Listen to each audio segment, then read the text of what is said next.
বর্তবে আমি তোমায় দেখতে পাচ্ছি না মা, আমাকে দেখা দাও।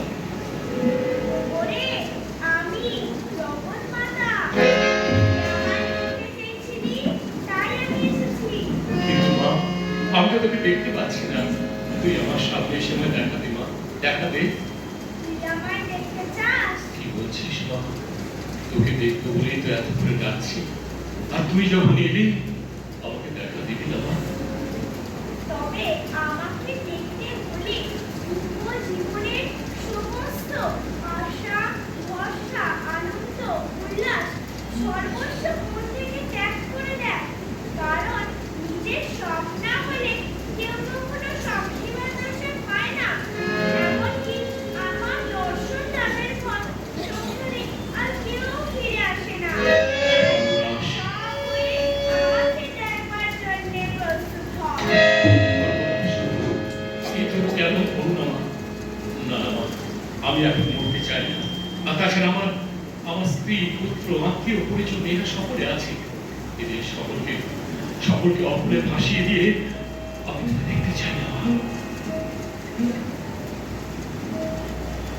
বেশ, না দেখবি তো আমার কাছে বল নেই। আমার আগমন কখনো ব্যর্থ হয় না। যুব সংসারের যে কোনো বস্তু তুই আমার কাছ থেকে চেয়ে নে। মা, তোর কথা শুনে আমার বুকটা কেঁপে উঠছে। মৃত্যু ভয়ে আমি অস্থির হয়ে উঠেছি। কি বর চাইবো, সেটা ভালো না মন্দ, আমি তো কিছু কল্পনা করতে পারছি না। তাই আমি আর কোনো বর চাই না মা। যদি বলই না নিবি, তাহলে মিছি মিছি আমায় ডেকে আনবি কেন? হয় আমার বর গ্রহণ কর, আর না হয় আমার অভিসম্পাদ গ্রহণ কর। বল, তুই কোনটা চাস? আমার এই উন্নত খর্ব তোর কিসের ওপর পতিত হয়ে তাকে বিনষ্ট করবে, তা তুই নিজ মুখে ব্যক্ত করিস। মা গো, তোমার তোমার কথা শুনে আমার বোধ বুদ্ধি সব যেন লোপ পাচ্ছে।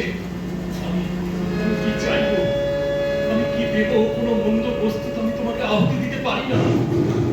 তাই আমার সুনাম বলে যে খ্যাতি আছে, সেই খ্যাতির ওপর তোমার উদ্ধত খর্ব পতিত হোক।